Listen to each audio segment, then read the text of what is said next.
There's a woman who has gone viral because she left America and moved to Africa.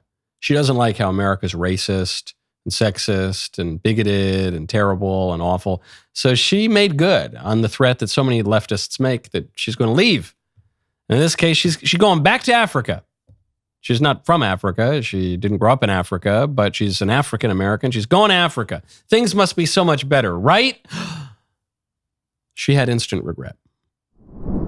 But y'all, I'd rather go back to America and deal with the racism in America before I sit here in Africa and deal with the bullshit robbery, the bullshit fraud, the bullshit scams, the bullshit too expensive, the bullshit not having no snacks, the bullshit not having no food, the bullshit electricity, the bullshit hot water, the bullshit what's that shit called that be coming down?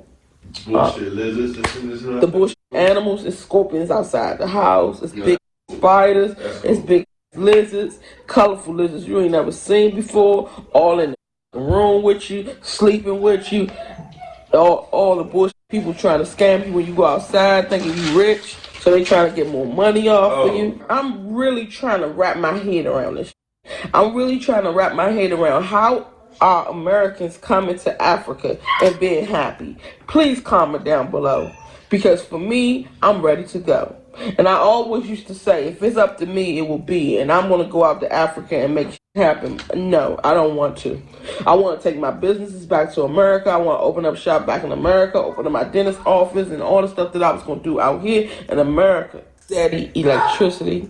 And the only time our electricity get cut off is when we don't pay the bill. All right. I think you get the picture. She goes on and on with a litany of problems in Africa. The spiders, the lack of snacks, the lack of food generally, just everything. It wasn't what she thought it would be. It's kind of funny, totally predictable, of course, but it's funny. You don't want to feel schadenfreude. One hopes for her sake she can make it back to America and have a good life. It's a reminder for all of us, though. You are what you are.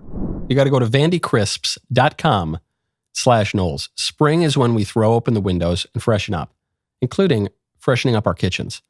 It is time to ditch seed oils and processed snacks and cheap chips. They're not even cheap anymore. Even the regular potato chips are expensive now, and they're not going to fill you up, and they're not good for you. You need to get Vandy Crisps. They are just real potato chips made the old-fashioned way. I've told you this before. I'll tell it to you again. It is the greatest chip that I have ever tasted in my life. And in fact, it's so good, you almost can't call it a potato chip. It's like a different thing entirely, okay? Vandy Crisps were created to be the first real potato chip that you have ever tasted. Made just the way the potato chips were made 100 years ago. 3 simple ingredients: heirloom potatoes, grass-fed beef tallow, sea salt. That is it. You need to get more. I actually need to get more because I go through my Vandy chips. And the other night, I was having friends over. Said, we're going to have some chips. I said, oh, good. Are we going to get those nice, juicy, delicious, crispy Vandy chips? And we had run out, and I felt the fool. Don't feel like me. Go get your Vandy Crisps right now. VandyCrisps.com/Knowles, K-N-O-W-L-E-S. Today, get 25% off your order. You are what you are. I remember when I was a teenager, on my father's side, we descend from the Mayflower, which is a great cigar company, and from Ireland. And on my mother's side, Sicily and Calabria. And I look Italian. I speak Italian. I was raised in a very Italian-American culture. Did grocery shopping as a boy in the Little Italy part of the Bronx. So the first time I was 15 years old, I'm going to Italy with my grandmother. And I said, this is going to be it. I'm going to find home. I am going to feel like I walked back into the comfy home of my ancestors. I'm going to feel like a part of this. I'm going to recognize myself here in this country. And you know what it felt like? It felt like I was visiting a foreign country.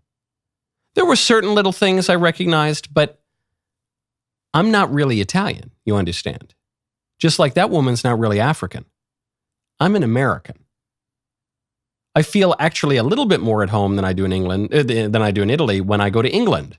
A little bit more, because America comes from England. Even there, though, it's a little bit different.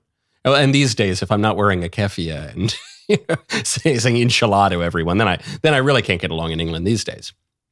But you are what you are. And we have this highly ideological version of our identity today. If you're a black person, you have more in common with a black African than with a white American. If you're an LGBT person, you have more in common with an LGBT Tibetan, if there are any, than you do with a Republican, conservative, traditionalist American or whatever. And it's just not true. You're an American. You are what you are. You can improve in some ways. You can grow in virtue and holiness. You can tamp down vice and sin. And it's not that you're static, that you can't change, but you're an American. People who do not have a liberal view of politics understand this. This is the classical view of politics, that your identity is inseparable from your community. This is the classical view of politics that says that the fundamental unit is not the individual, but the family. That's the core community that you're born into from the moment of your conception. You are part of that community. The liberal view of politics is that we're individuals, we're limitless, we can be whatever we want, our identities can be abstract, and they have no geographical grounding or traditional or cultural grounding. And it's just not true. You can be black as night, truly ethnically Congolese, as if you walked out of the heart of darkness. But if you're raised in America, and then you show up in Congo, you're going to feel like a fish out of water. Identity is about more than the abstractions in your head. And identity is about more even than the color of your skin. It goes a little bit deeper than that. And ironically, this is a lesson that Americans have forgotten. America, which talks about identity ad nauseum, doesn't seem to know the first thing about it. So then they do stupid things like move to Africa and they instantly regret it because they have spiders and they don't have a lot of snacks. That was a great clip. Now stop, ring the bell, subscribe. We'll see you next time.